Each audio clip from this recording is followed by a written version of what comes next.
Vous êtes toujours en direct sur les 103 points de Radio Vallée de la Lézarde. Et si vous ne savez pas quoi faire le 15 septembre, on a une idée pour vous. C'est d'aller au festival Patrimoine Sol à la ferme du Bocage à Goderville. Et pour en parler pendant 1 heure, on a la chance d'avoir Daniel et ses invités. Daniel, bonjour. Bonjour Cyril, tu vas bien?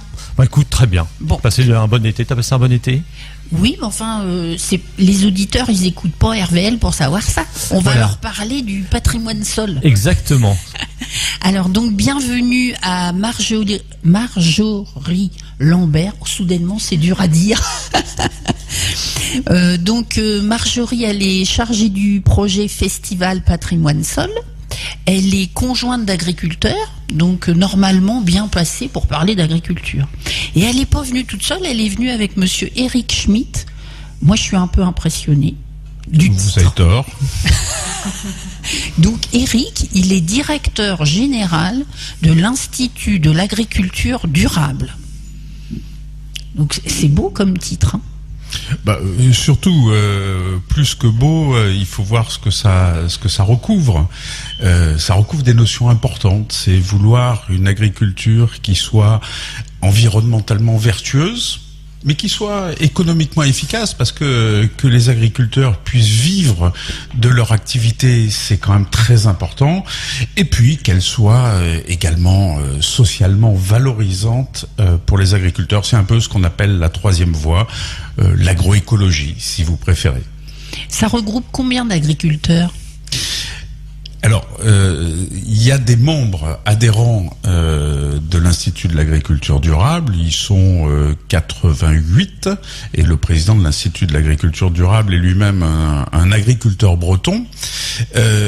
Mais ça soutient et ça aide, accompagne, forme plus de 2500 agriculteurs en France. D'accord. Et donc, vous vous êtes investi dans le festival Patrimoine Sol.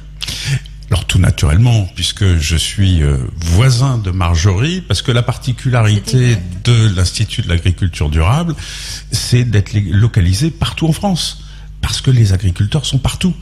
Et évidemment pas à Paris, puisqu'on a du mal à labourer et à cultiver les Champs-Élysées. Ce qui est déjà arrivé pourtant, pour des opérations de communication, oui, c'est vrai. Oui, on a mis du blé. Pas de la moquette, oui, du blé. Alors donc, Marjorie, pourquoi ce festival ? Alors ce festival, donc déjà, ça fait partie d'un concept créé par l'APAD, qui est l'association pour la promotion de l'agriculture durable, donc qui est une association nationale. Donc pourquoi ces journées Patrimoine Sol ? C'est tout simplement pour recréer du lien entre les agriculteurs et les locaux, tout simplement parce qu'on a chacun eu dans nos familles respectives il y a très longtemps des agriculteurs, mais les choses étant, on a perdu finalement la connaissance et cette empreinte agricole. Et donc l'idée, c'est vraiment de recréer du lien et de communiquer sur nos pratiques. Donc il n'y aura pas de questions taboues pendant ce festival. Et ce qui est important, c'est qu'il y aura de nombreux agriculteurs qui seront présents. Donc ces agriculteurs, ils font partie de l'association Sol en Co. Ils sont au nombre de 13. C'est une association qui a été créée en 2013 pour réfléchir et agir ensemble face à la problématique d'érosion des sols. Et ils sont dans une démarche de recherche appliquée. Et du coup, le 15 septembre, à la ferme du Bocage, ouvert aux échanges avec les locaux. C'est la première fois que vous faites une manifestation comme ça ?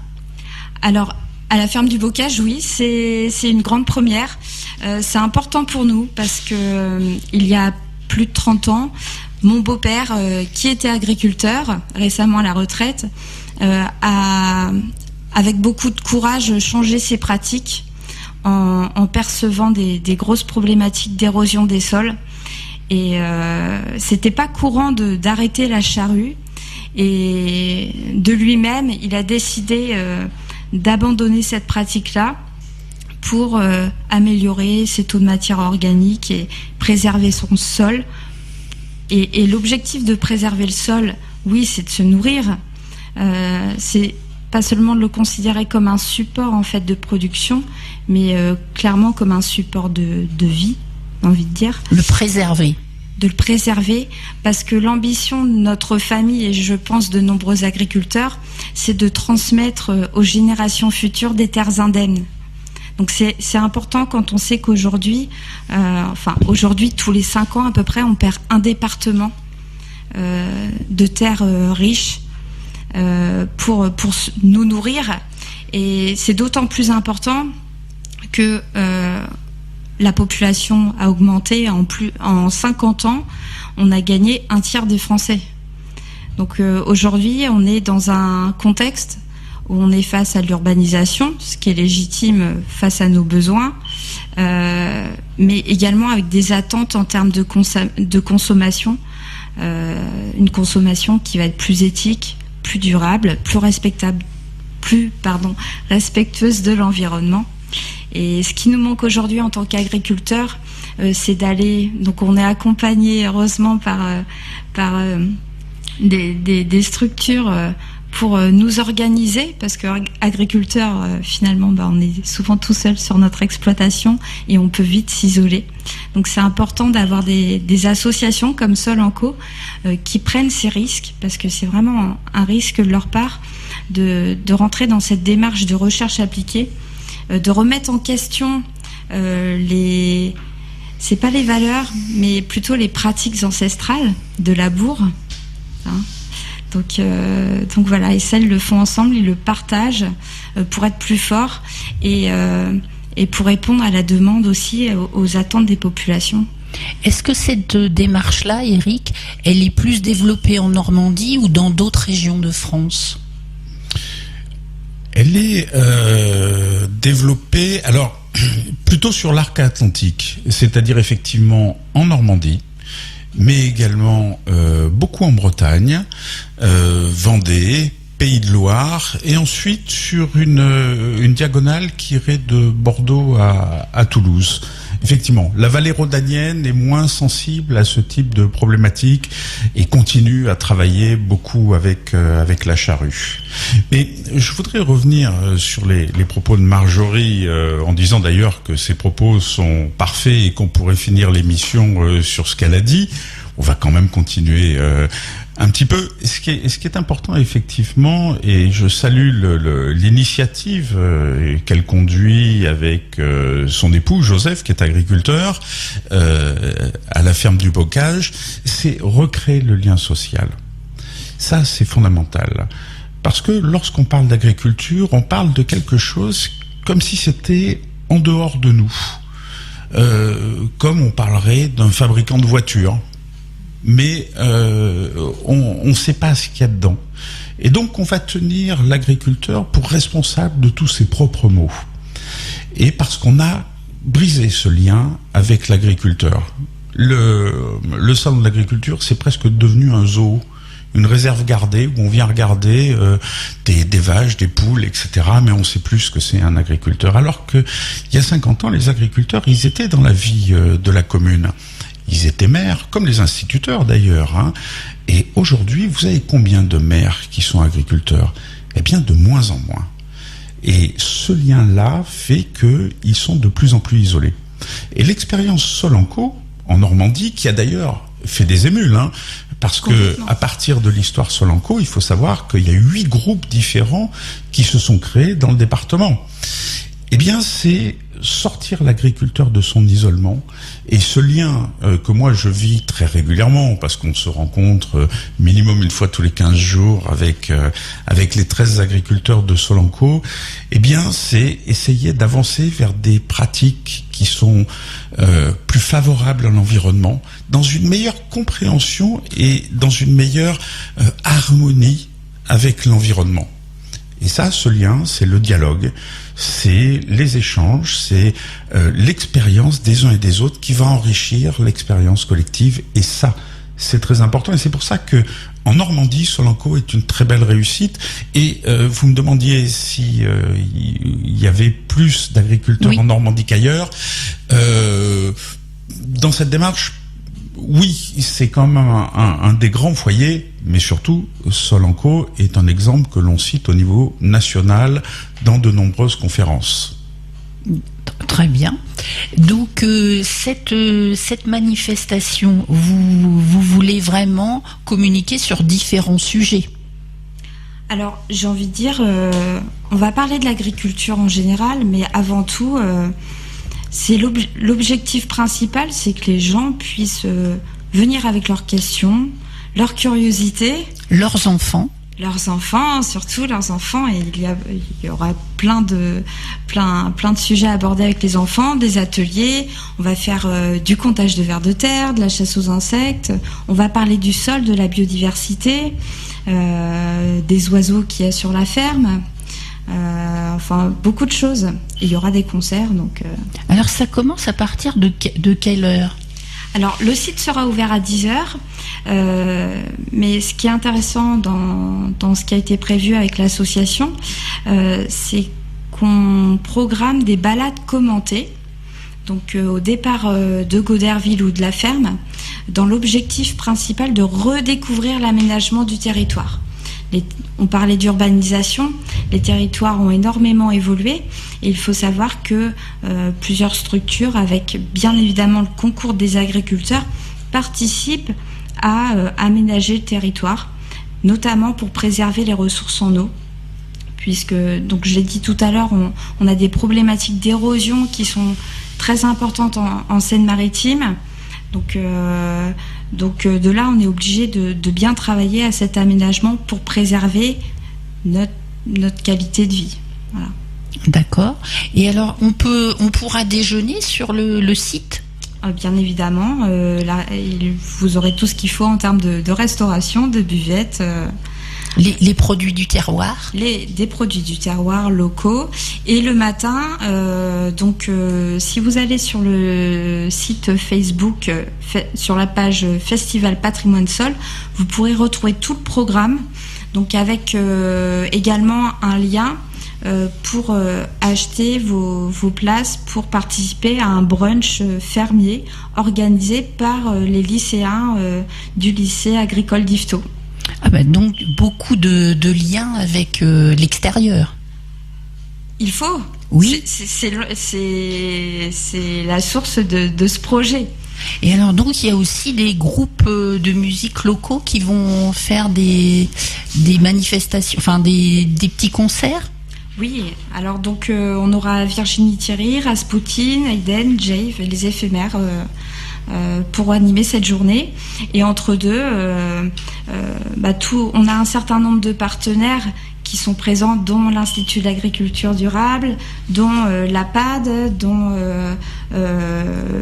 l'école de management de Normandie, Unilassal, sont des écoles qui contribuent également à étudier et à faire de la recherche sur nos thématiques agricoles.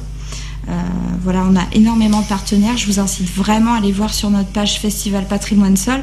Vous aurez également le plan du site et des balades avec tous les horaires de rendez-vous.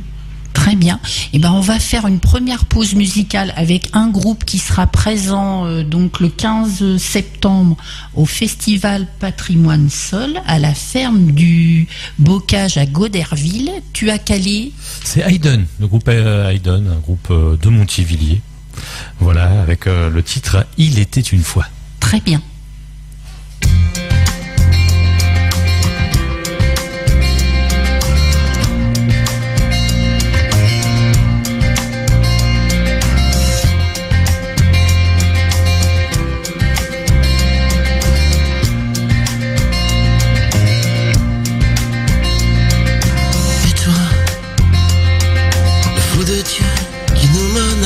Ta loi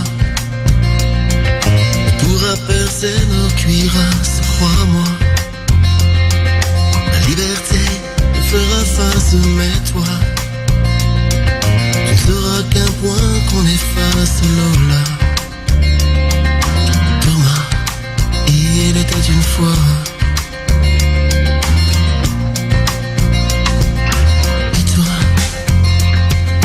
Colère grande dans nos cœurs, nos voix s'élèveront toujours plus fortes là-bas. L'orage vient frapper à ta porte, tu vois, à vouloir imposer la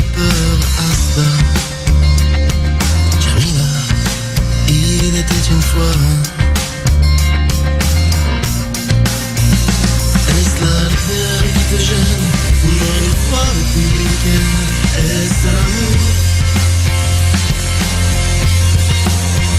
Nous sommes le partage divin, nous sommes le rêve et le chemin, et pour toujours. Nous chanterons l'humanité, colorée de laïcité, qui est notre déplaise. Si tu croises un jour la vie, il faut qu'elle couvre l'appétit, une Marseillaise. Et toi, tu es venu semer la guerre où tu dois attendre à récolter l'enfer, mon toit sera bien sûr un ciel ouvert, mais toi, verras-tu place sur la terre, aligne-moi. Nicolas, il était une fois. Est-ce la lumière qui te gêne, ou dans le froid républicain? Est-ce l'amour? Nous sommes le partage divin, nous sommes le rêve et le chemin, et pour toujours. Nous chanterons l'humanité, colorée de laïcité, qui est notre déplaise. Si tu croises un jour la vie, prie pour qu'elle couvre l'appétit, une Marseillaise.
Divin, nous sommes le rêve et le chemin, et pour toujours.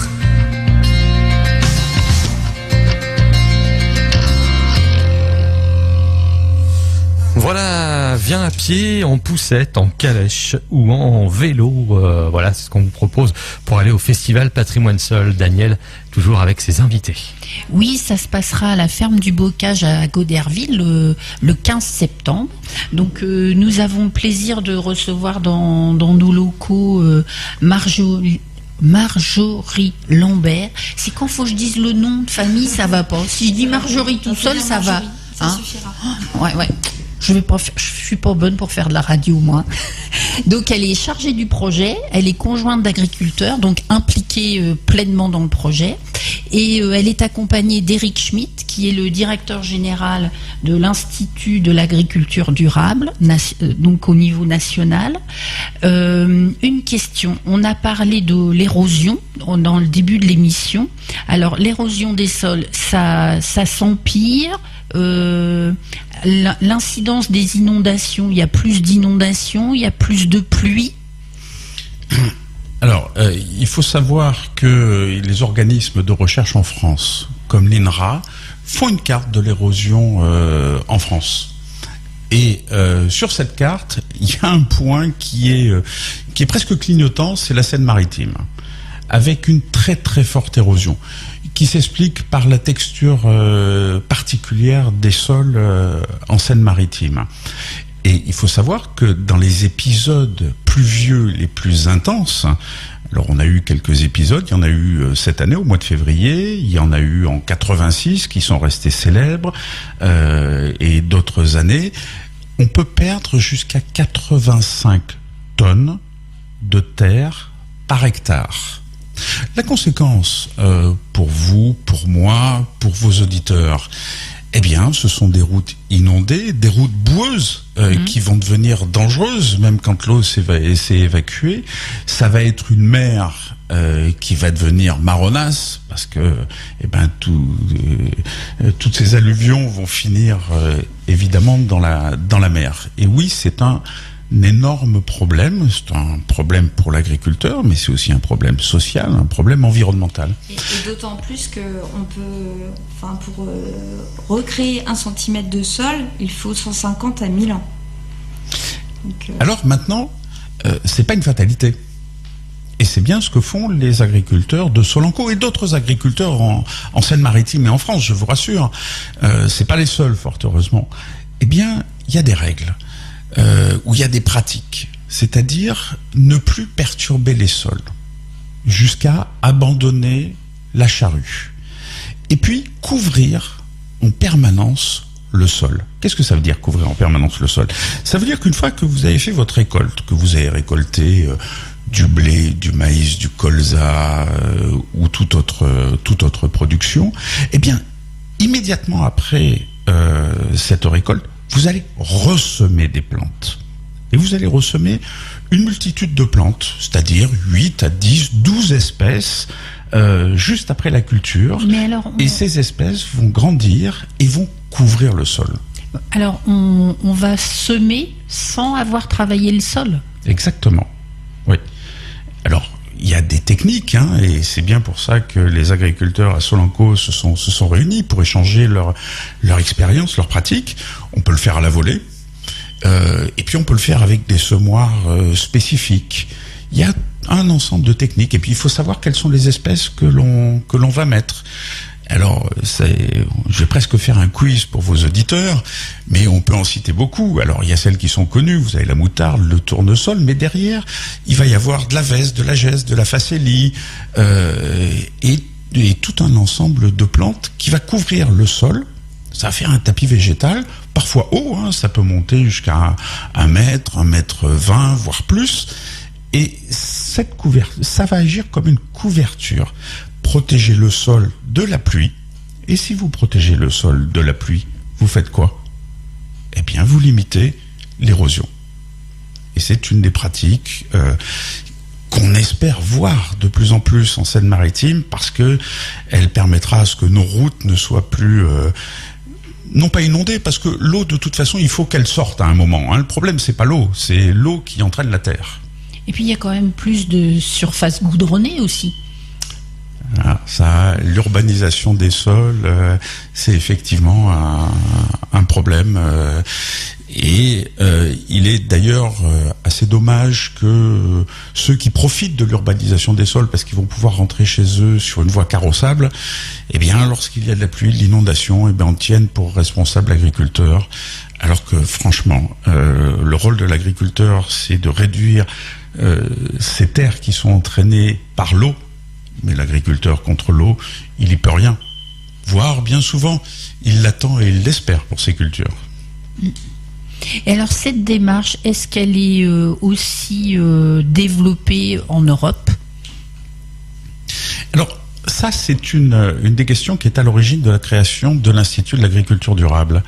Il y a plus de 10 ans, un petit groupe d'agriculteurs a fait des recherches sur quels étaient les modèles d'agriculture pratiqués à travers le monde.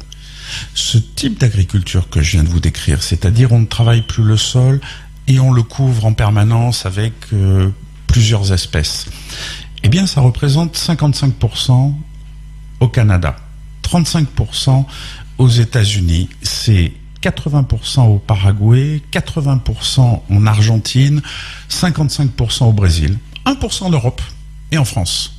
D'accord. Pourquoi donc? Pourquoi est-ce que si ce modèle d'agriculture fonctionne dans toute l'Amérique du Nord et du Sud, Pourquoi on ne le fait pas en Europe ? Bien, je crois qu'une des raisons, c'est que tous ces pays que je viens de vous citer ont été face à des crises d'érosion, des crises de sécheresse, des crises climatiques, la mauvaise qualité des sols, etc. Et qu'en France, cette crise, même s'il y a une vraie crise de l'agriculture, cette crise, elle n'est pas encore arrivée chez nous. On a encore des sols riches, profonds. Parce qu'en Argentine, quand vous cultivez avec 10 cm ou 5 cm de terre, vous êtes heureux. Il y en a 10 à 15 mètres en Seine-Maritime. Alors, une terre profonde, c'est quoi ?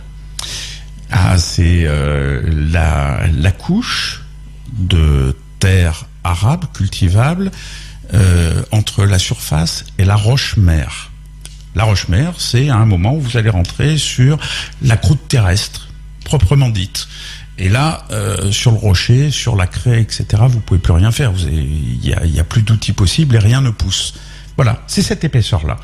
En Seine-Maritime, on va faire un peu d'histoire et de paléontologie.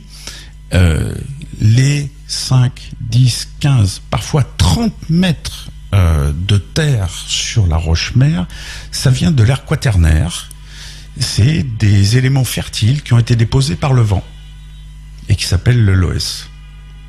Voilà. D'accord. On a cette chance-là, nous. Et alors, dans cette technique de culture, on met de l'engrais ? On ne s'interdit pas un certain nombre de pratiques, contrairement à l'agriculture biologique qui va être, elle, beaucoup plus rigoureuse. Mais le plus important, c'est de comprendre le mécanisme d'un sol vivant. C'est ça qui est l'enjeu. Est-ce que amener de l'engrais, c'est nécessaire ? Oui, en général. Mais à quel moment ? Il faut que ça soit pertinent pour que ça soit efficace pour les plus faibles doses possibles. Voilà, c'est ça la règle. On est plus dans le juste à temps, en fait. Et c'est d'ailleurs la problématique, l'interrogation de certains agriculteurs à changer leur pratique, à passer en agriculture de conservation. C'est que justement, ils vont devoir changer leur méthode et être plus dans le juste à temps, c'est prendre plus de risques. Et clairement, on sait très bien que sur cette transition, c'est très compliqué parce que ça engendre souvent des problématiques déjà liées à la formation, aux connaissances.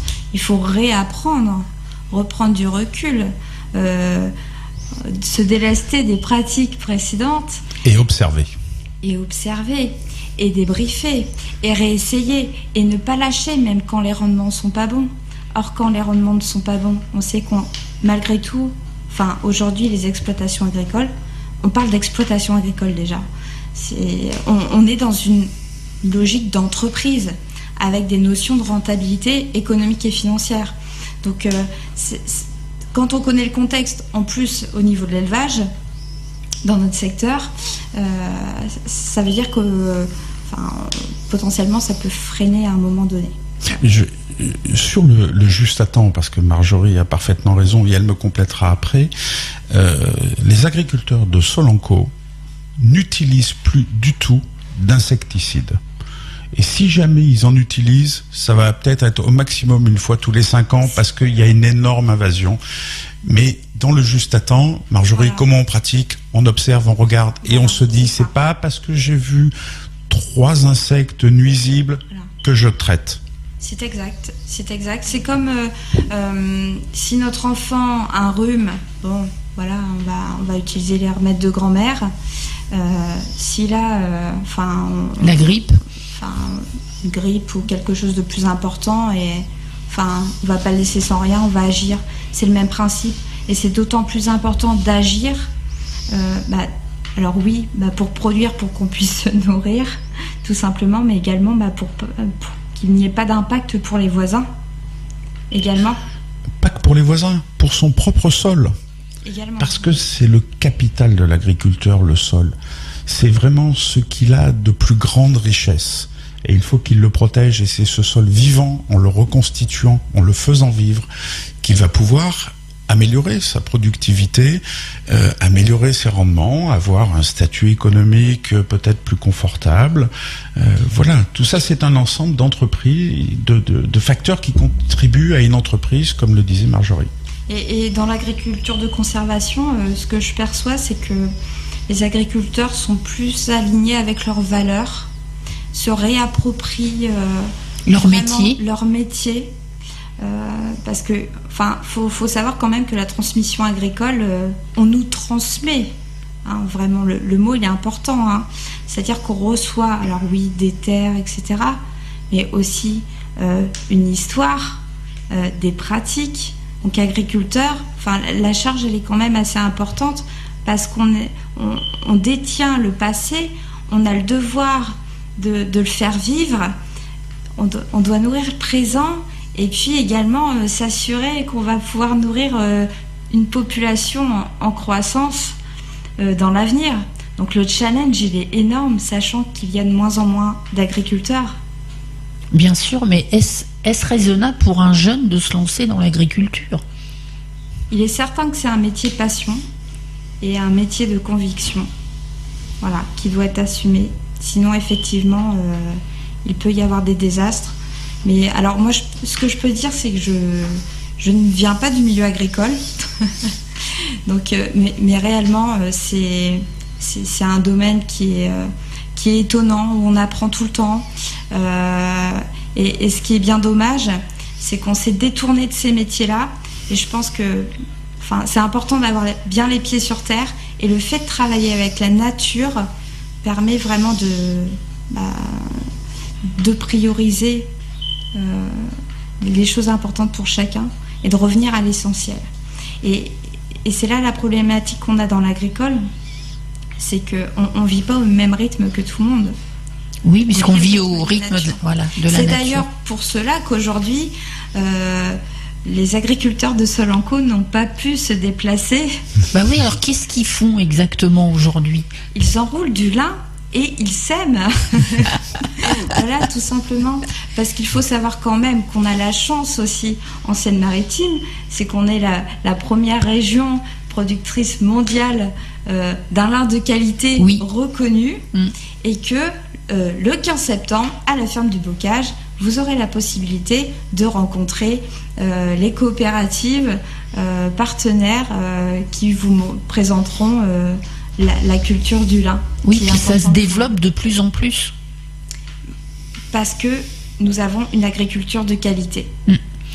Vous parliez des jeunes, moi j'irai un peu plus loin, parce que ce que l'on observe depuis l'émergence, parce que il y a quand même un petit bouillonnement autour de cette troisième voie que j'évoquais, celle de l'agroécologie, celle qui est plus respectueuse de l'environnement, qui copie la nature en fait. Eh bien, que depuis l'émergence de cette troisième voie, c'est pas que des jeunes qu'on voit revenir à l'agriculture. Si vous saviez le nombre de personnes qui décident de tout quitter et pour changer de métier, moi j'ai rencontré des pilotes d'avion. Des gens qui gagneront jamais ce qu'ils avaient comme salaire en étant agriculteurs, mais qui veulent revenir à ses vraies valeurs. J'ai rencontré récemment, parce que je peux en parler, il est pas très loin, il est dans la région de Bolbec, un amiral à la retraite qui veut venir vers ces métiers-là, et plein de catégories socio-professionnelles, parce que on se retrouve dans une agriculture qui est connecté à la terre, connecté avec des valeurs, et une agriculture qui se partage, où on a envie de parler aux citoyens, on a envie de parler entre agriculteurs et de partager notre passion. Et ces personnes qui se reconvertissent, ils ont la ténacité au bout de 3 ans, 5 ans, 10 ans, ils sont toujours là ? Écoutez, ceux que je connais, oui, ils sont toujours là. Oui, oui. Non, parce que c'est pas évident de se reconvertir. C'est comme tout chef d'entreprise, en fait, hein, parce qu'on est quand même dans la même logique, ça dépend comment on a mûri son projet de vie, à la base. Tout à fait. Alors, nous allons faire une deuxième pause musicale avec un groupe que vous allez accueillir donc le 15 septembre. Et donc, tu nous as choisi, alors Cyril. Là, c'est un duo Virginie et Thierry, mais on va écouter plutôt Virginie en solo. Alors, je vais pas vous donner le nom du titre parce que c'est du portugais, je voudrais pas prendre ridicule, mais je sais que c'est la version portugaise du Coup de soleil de Richard Cochante. Très bien. Voilà, Virginie.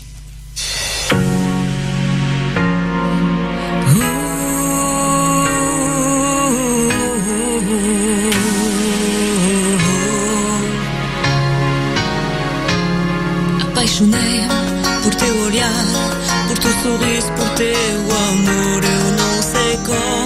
tem de me lembrar. Se um sonho tem de acordar, não durmo à noite, fico a pensar que senti anda perdida. Eu te vejo nos meus lençóis, sinto saudades de te ver. Mas tu não estás cá e fico a sonhar quando te vais. Não durmo mais, mas tu não estás cá e tenho a vontade de te beijar, de te abraçar, de te guardar ao pé de mim. Deixaste em mim o teu perfume, o teu carinho apaixonado. Estou a sofrer, perco a razão, vivo ao contrário por não seres meu. Parecem anos, sou um estranho, não gosto das gendas que eu te vi. Não sonho mais, quero te ver, és o meu ser de viver. Mas tu não estás cá e fico a sonhar quando te vais. Não durmo mais, mas tu não estás cá e tenho a vontade de te beijar, de te abraçar, de te guardar ao pé de mim. Meu coração vai decidir seguir em frente ou desistir. Vou te buscar até à noite, eu vou ficar acordada, eu vou forçar o meu destino para encontrar o meu caminho. És minha vida, minha paixão, o meu amor proibido. Mas tu não estás cá e fico a sonhar quando te vais. Não durmo mais, mas tu não estás cá e tenho a vontade de te beijar, de te abraçar, de te guardar ao pé de mim.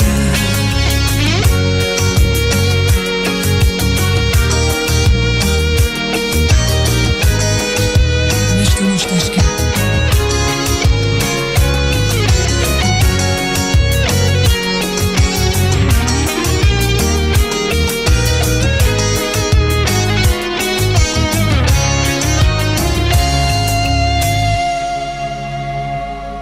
Apaixonei-me por teu olhar, por teu sorriso, por teu amor. Eu não sei como, tem de me lembrar. Se um sonho tem de acordar, não durmo à noite, fico a pensar que senti anda perdida. Eu te vejo nos meus lençóis, sinto saudades de te ver. Mas tu não estás cá e fico a sonhar quando tu te vais. Não durmo mais, mas tu não estás cá e tenho a vontade de te beijar, de te abraçar, de te guardar ao pé de mim.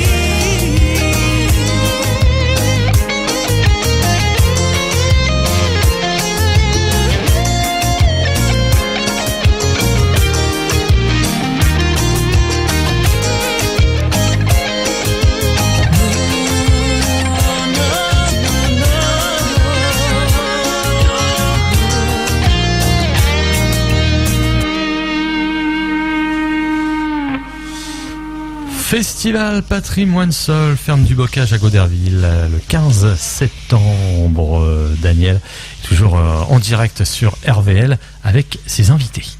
Oui, alors je suis avec Marjorie et Eric pour qu'ils nous parlent de ce festival.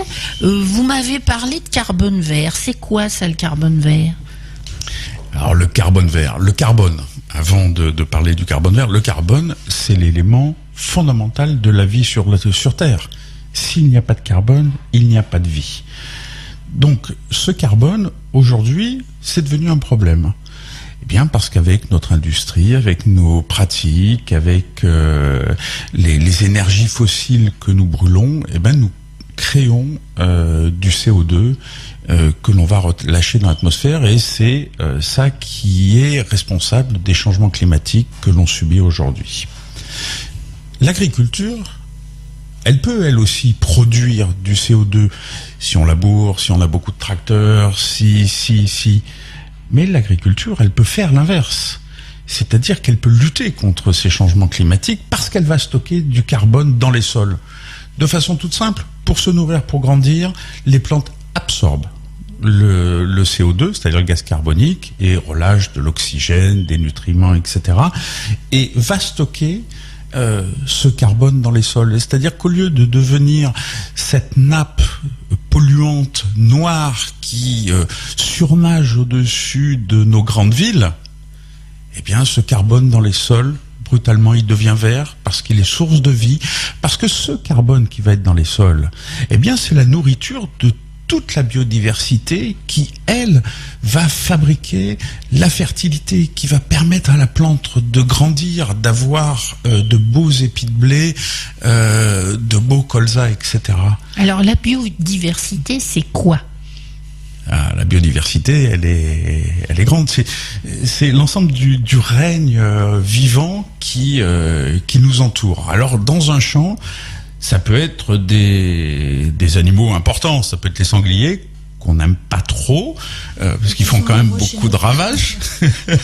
Mais les mulots, bon, c'est pas terrible non plus, mais il faut des renards pour tuer les mulots aussi, etc. Et puis dans le sol, il va y avoir beaucoup d'espèces. Alors les plus grandes, ça va être les vers de terre. Les vers de terre, c'est des formidables tracteurs qui, au lieu de labourer en surface, ils labourent en souterrain. Et ils font un travail extraordinaire. Et puis, il y a des minuscules bêtes qu'on appelle les carabes. Alors, ils ont 8 pattes, 6 pattes, ils ont des formes différentes, etc. Mais c'est quelques millimètres. Et c'est des formidables ravageurs contre les limaces, par exemple. Et puis, ensuite, il y a des bactéries, des protozoaires, des champignons. Les champignons qui vont faire tout un réseau souterrain avec leurs racines, le mycélium, et on va avoir une rhizosphère. Et c'est là que s'échangent les éléments nutritifs pour la plante. Voilà, tout ça, c'est la biodiversité. Et vous comprenez que quand vous mettez une charrue là-dedans, eh ben, vous détruisez tout.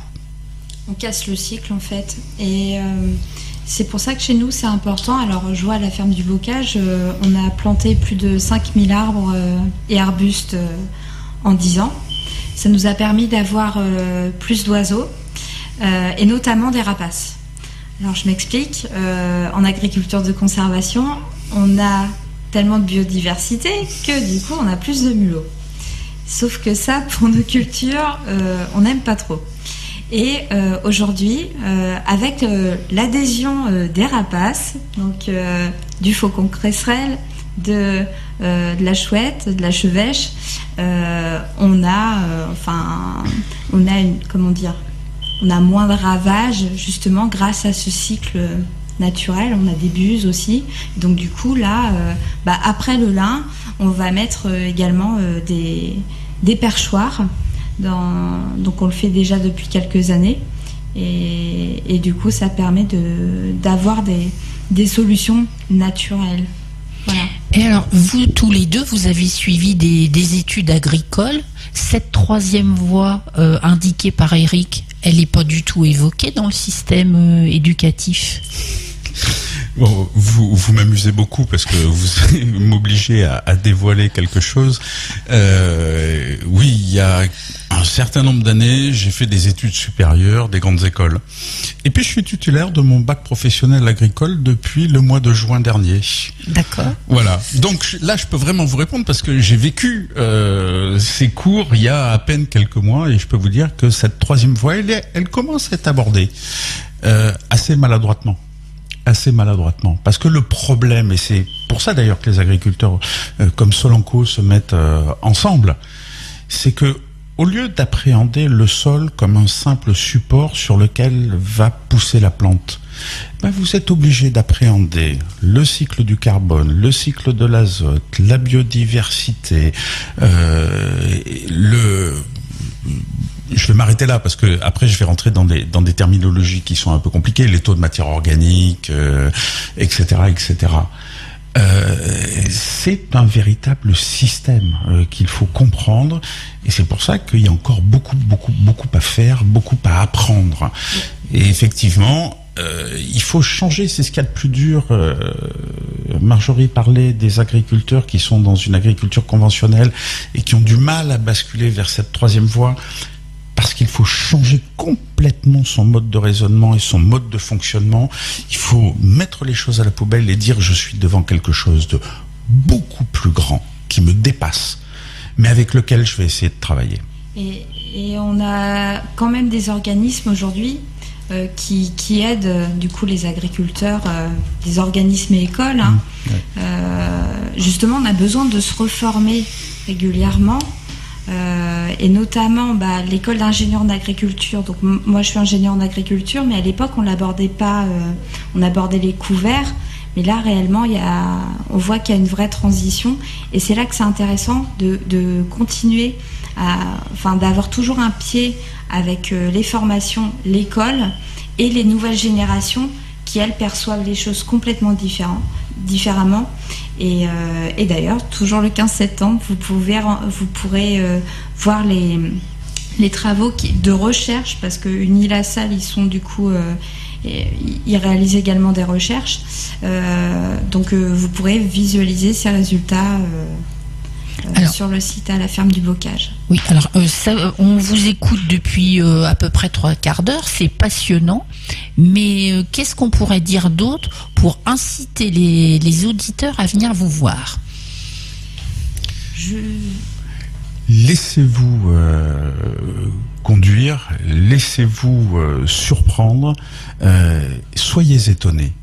Venez au contact de la réalité et sortez de l'image de l'agriculture que vous voyez à travers votre poste de télévision. Venez voir ces agriculteurs-là qui font des efforts que vous ne soupçonnez même pas. Venez les écouter, venez les rencontrer, venez passer un bon moment avec eux.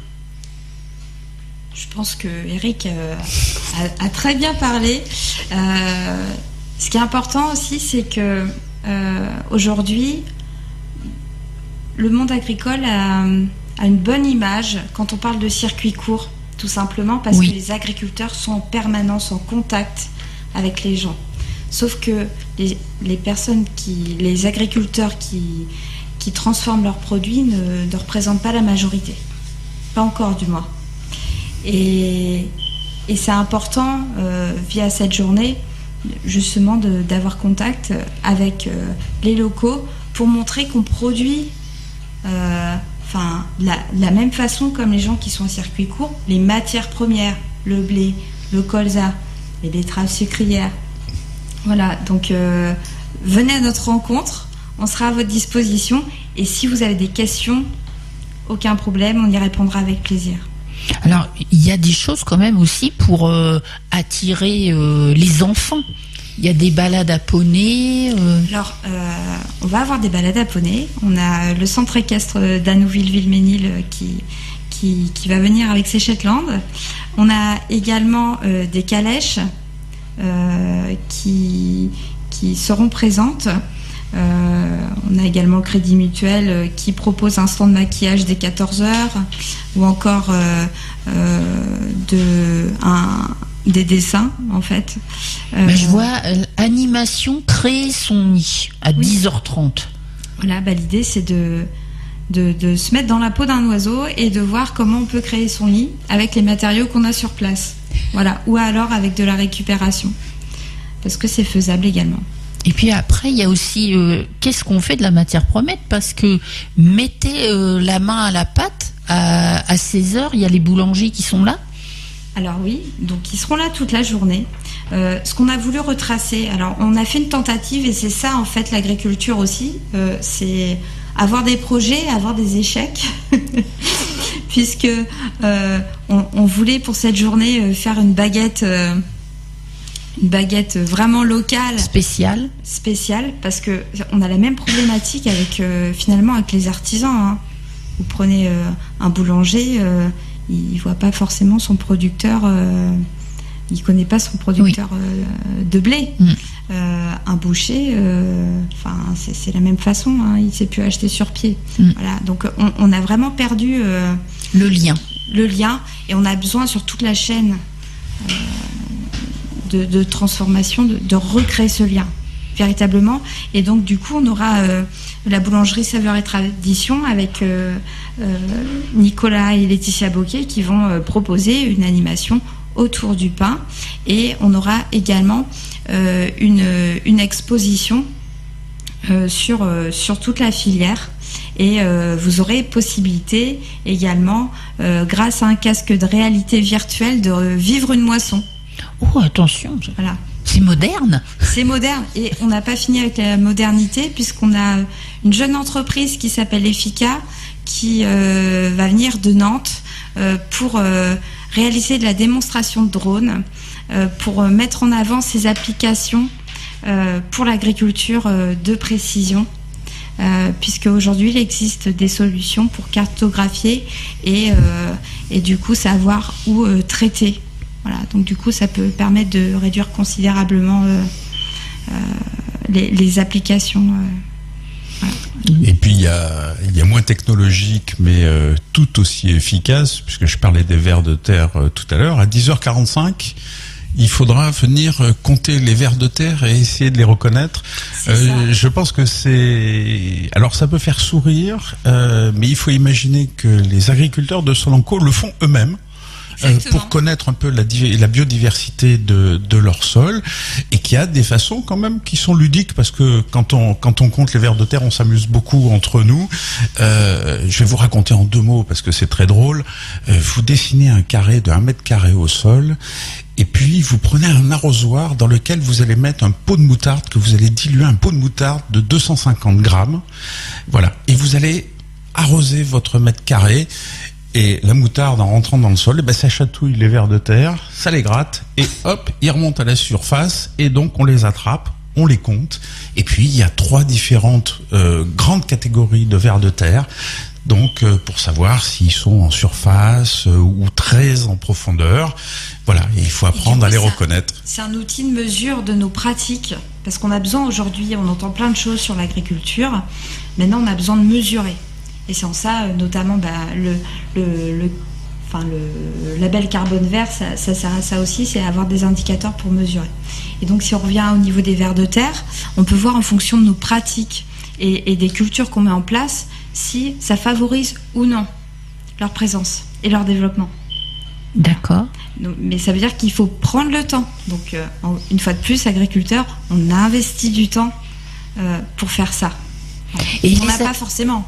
Et les agriculteurs qui sont en conventionnel, si on peut dire, ils vous regardent comment, d'un œil amusé, d'un perplexe Je pense qu'à l'époque de mon beau-père, ça a dû être très compliqué. Très très compliqué. Je pense qu'il a dû faire preuve d'énormément de courage. Et grâce à lui, vraiment grâce à lui, parce que mon conjoint a continué dans la lignée de ce qu'il a fait en allant jusqu'au semi-direct. Donc là, vraiment en arrêtant tout travail du sol. Aujourd'hui, on n'a plus d'érosion. Quand il y a eu les fameuses pluies, cette année, nos terres sont restées indemnes. Aujourd'hui, nos rendements sont bons, avec les mêmes pratiques, avec des pratiques plus respectueuses, avec plus de biodiversité. Donc là, on voit qu'on est sur un travail qui est intergénérationnel. Et c'est ça aussi une de nos problématiques en agriculture, c'est que à l'heure où on vit dans un monde où on zappe facilement de travail, de commerce, etc. De région, il y a encore plein d'autres choses. Et quand on est agriculteur, on s'engage à vie. Tout à fait. Et donc c'est pas évident de changer de pratique. Donc il y a une vraie notion d'engagement. Le regard extérieur est effectivement important et peut être très cruel. Marjorie a raison en disant qu'il y a la génération il y a 20-30 ans, ce regard était très dur. L'agriculteur qui faisait ça était presque un paria. Aujourd'hui, ça commence à rentrer, mais à peine dans les mentalités. Il y a une expression que les auditeurs ont certainement entendue. Les agriculteurs qui font un couvert végétal entre 2 cultures, ça va foisonner. Vous allez avoir des plantes hautes, des plantes plus basses, différentes végétations, etc. Alors que l'agriculteur en conventionnel, il aura labouré, il aura émietté son sol, et ça va être parfaitement uniforme. Ça va être brun, parce qu'il n'y a aucune plante dessus. Eh bien, l'expression que vous avez tous entendue, c'est « ta terre est sale ». Voilà. Non, elle n'est pas sale. Ce que je suis en train de faire quand je fais ça, je suis en train de nourrir mon sol. Et je le nourris pour que mon sol me rende après ce que je lui ai donné. C'est-à-dire, il va me rendre de la production, il va me rendre des rendements, des blés, des lins, etc. Et en même temps, j'aurai nourri, pas que mon sol, la biodiversité, tout ce qu'il y a dedans. Voilà, et ce regard commence un petit peu à changer, il faut quand même l'avouer, mais l'expression ta terre est sale, je pense qu'elle reste encore très présente dans les esprits. Elle est encore très présente et en même temps, il y a, ça y est, on a les résultats. On les a pas tous, hein. Mais déjà, quand on fait des analyses, etc., enfin, c'est la preuve par les faits. Donc du coup, là, on est plus légitime. C'est pour ça aussi qu'on se permet, avec Solanco, de faire cette manifestation. Maintenant, on peut aller plus loin. On a une autre problématique. Moi, ça fait 2 ans que j'essaie d'avoir des experts dans le domaine des oiseaux, des insectes, mais vraiment des experts, hein, pour réaliser des comptages poussés. Clairement, il y a des problématiques de budget, des problématiques aussi politiques, hein, à certains moments, hein. Et donc aujourd'hui, quand on entend des chiffres comme quoi, à cause de l'agriculture, on a moins d'oiseaux, effectivement, on ne peut pas répondre parce qu'on n'a pas compté. Voilà. Donc nous, aujourd'hui, on a besoin d'expertise, de compétences pour pouvoir faire ça. Et pour pouvoir du coup pourtant des oiseaux sur les terres, on en voit même quelquefois des nuisibles. Alors oui, je peux vous dire que les corbeaux, les étourneaux, on en voit par centaines. Oui, on a des oiseaux, je peux vous l'assurer. Vous pourrez venir voir le 15 septembre, on a vraiment une belle biodiversité chez nous. Même on a du tarier des prés, par exemple, qui est utilisé comme indicateur de bonnes pratiques agricoles. Donc bon, là on est content, mais par contre on s'appuie, voilà, on a besoin de compétences vraiment pour valider nos pratiques. Voilà. Bon, ça va venir. Et ça, c'est un élément très important dans la relation qui peut se nouer entre l'agriculteur et le consommateur. Et c'est un travail que l'Institut de l'agriculture durable a engagé il y a déjà 8 ans. C'est-à-dire que on met à disposition gratuitement des agriculteurs une plateforme internet qui va leur permettre de calculer un certain nombre d'indicateurs. Et ces indicateurs vont dire, voilà, là je me comporte bien, là c'est un peu moins bien, etc. Et pour avoir une vision globale de la ferme, qualité des sols, qualité de l'eau, biodiversité, émissions de gaz à effet de serre, etc., etc. Et ça c'est très important, parce qu'avoir des chiffres et sortir du discours, parce que là on parle depuis presque 1 heure, sauf que c'est sur notre bonne foi qu'il faut nous entendre. Sauf qu'aujourd'hui, les agriculteurs s'engagent et montrent leurs résultats. Ils disent non, je ne suis pas que dans le discours et je vous demande pas de me croire sur mon bon visage. Voilà les chiffres que j'ai. Et voilà, je vous le montre et je vous le prouve. Et ça, c'est fondamental aujourd'hui. C'est incontournable pour nous. Et on doit encore aller plus loin avec tout ce qui est déjà fait. Et, enfin, on a vraiment encore un long chemin à parcourir, mais qui... Enfin, je vois de façon très positive ce chemin. Et il passe par la ferme de Goderville le 15 septembre. Exactement. C'est ça. Et donc, on incite nos auditeurs et auditrices à aller vous voir, parce que les gens qui sont passionnés sont toujours passionnants à écouter. Oui, j'espère. Oui, j'espère. Mais surtout, au-delà de tout ça, ce qui est important, c'est que on a fait notre maximum pour réunir tout le monde, sans préjugés, sans a priori. Donc il n'y aura pas de mauvaises questions. L'idée, c'est d'aller à la rencontre les uns des autres, parce qu'en communiquant derrière, on va pouvoir créer des choses. D'ouvrir le débat. Je pense que le débat il est ouvert, mais c'est de se connaître. Enfin, réellement, on a besoin de recréer du lien. c'est notre point d'ancrage. C'est le début. Alors vous reviendrez peut-être nous parler sur les ondes de RVL. Parce que nous, on est là pour le lire. Avec plaisir. Ce sera avec plaisir. Bon, et ben donc on vous souhaite bonne chance pour votre festival. On va rendre l'antenne à Cyril et puis on va souhaiter un bon week-end à nos auditeurs et à nos auditrices. Voilà, et pour se quitter, on va justement écouter Jeff, qui sera aussi le 15 septembre au festival Patrimoine Sol.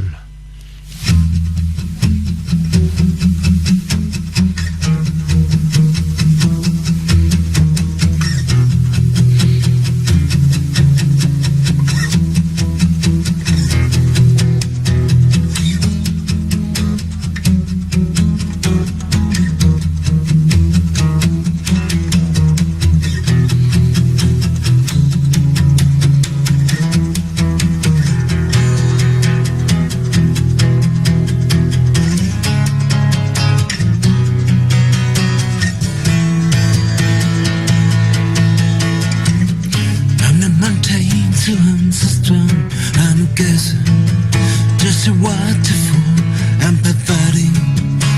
I'm taking my place, I'm living in a wilderness. I'm the weaver, flowing under your feet. I'm the fire, burning and weaving, so lost control of my mind. I'm lost control of my mind.